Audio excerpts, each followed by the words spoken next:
দীর্ঘ প্রতীক্ষিত ধানের শীষ প্রতীক আজকে আমরা হাতে পেয়েছি। চৌদ্দগ্রাম স্বাধীনতার পর চৌদ্দগ্রাম ধানের শীষ প্রতীক আমরা এটা একটা জোটের প্রতীক হিসাবে এটা চিহ্নিত করা হতো। এইবারে দেশনায়ক তারেক রহমান সিদ্ধান্ত নিয়েছেন জোটের বাইরে এসে বিএনপির প্রার্থীকে উনি প্রতীক দিয়ে চৌদ্দগ্রাম নির্বাচন করার সুযোগ করে দিয়েছেন। তা আপনারা জানেন গত 17 বছর দেশনায়ক তারেক রহমানের নেতৃত্বে আমরা আন্দোলন করেছি। উনি দেশের বাইরে থেকে প্রবাসী থেকে একটা এক্সাম্পলারি লিডারশিপের মাধ্যমে ফেসিবাদকে বিতাড়িত করেছেন এই বাংলাদেশ থেকে। 5 আগস্টের পরে সুযোগ হয়েছে।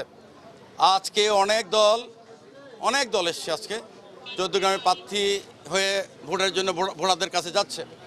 আপনারা জানেন গত 17 বছর যাদেরকে আমরা রাজপথে দেখি নাই, কোনো মিছিল মিটিং আন্দোলন সংগ্রামে যাদেরকে আমরা পাই নাই, তারা আজকে ভোটের মাঠে এসে ভোট চাচ্ছে। কিন্তু ভোটের অবস্থা ওদের খারাপ দেখে তারা স্বভাব সুলভভাবে যেভাবে আমরা শান্তিপূর্ণভাবে ভোটারদের কাছে যাচ্ছি, ভোট প্রার্থনা করছি ধানের শীষের পক্ষে, ওই পথ পরিহার করে প্রতিদিন আপনারা দেখছেন সোশ্যাল মিডিয়ার মাধ্যমে প্রতিনিয়ত সন্ত্রাস করছেন। তারা আমাদের পার্টি অফিস ভাঙছেন, চৌদ্দগ্রাম দক্ষিণের কয়েকটি ইউনিয়নে পার্টি অফিসে আগুন দিচ্ছেন। আমাদের শান্তিপূর্ণ অনেক মিটিংয়ে তারা গুপ্ত হামলা করছেন, আমাদের নেতা কর্মীদেরকে আহত করছেন। বাংলাদেশ জাতীয়তাবাদী দল একটি শান্তিপ্রিয় দল। আমরা চাই 17 বছর যে আন্দোলন করেছি, আমরা যে সংগ্রাম করেছি শান্তিপূর্ণভাবে ভোট দেওয়ার জন্য, একটা উৎসব মুখর পরিবেশে ভোট দেওয়ার জন্য, সেই উৎসব মুখর পরিবেশ টিকিয়ে রাখার জন্য আমরা চৌদ্দগ্রাম চেষ্টা করছি। পক্ষান্তরে আমাদের প্রতিপক্ষ যে দলটি, তারা পৃথিবীর যত ইতিহাস আছে, বাংলাদেশের যত ইতিহাস আছে, স্বাধীনতার ইতিহাস বলেন বা 47-এর ইতিহাস বলেন, জনগণের পক্ষে তারা কখনোই ছিল না। সুতরাং জনগণ তাদের পক্ষে নাই, সেটা আজকে জেনেই তারা সন্ত্রাসের আশ্রয় নিচ্ছে। গত পরশু আমরা যেটা দেখেছি, 2 দিন ব্যাপী আমাদের একজন নেতার বাড়িতে রাতের 12টায় তারা হামলা করেছে, বাড়িঘর ভেঙেছে, নারীদের কাপড় খুলে নির্যাতন করেছে 71-এর মতন।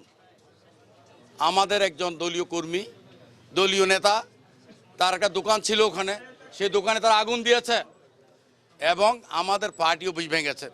এইভাবে সন্ত্রাস করে তারা জনগণকে ভীত সন্ত্রস্ত করতে চায়, তারা আধিপত্য বিস্তার করতে চায়, তারা সন্ত্রাস করে জনগণ যাতে ভোট দিতে আসতে না পারে বা আসতে না চায় এরকম একটা পরিবেশ সৃষ্টি করতে চায়।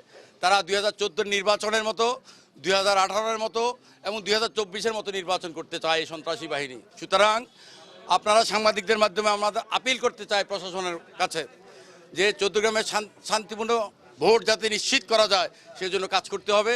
সন্ত্রাসী বাহিনী যারা ইতিমধ্যে অস্ত্র উঁচিয়ে মানুষকে ভয় দেখাচ্ছে, অস্ত্র উঁচিয়ে গুলি করছে, ককটেল ফুটাচ্ছে, মানুষের গায়ে হাত দিচ্ছে, রক্তাক্ত করছে, অনেক ভাইকে আহত করছে, এদেরকে চিহ্নিত করে আইনের আওতায় আনতে হবে, এদেরকে অ্যারেস্ট করতে হবে নির্বাচনের আগে। 12 ফেব্রুয়ারি নির্বাচনের আগে তাদেরকে অ্যারেস্ট করে একটা সুন্দর উৎসব মুখর ভোটের পরিবেশ নিশ্চিত করতে হবে। এই আহ্বান জানালাম।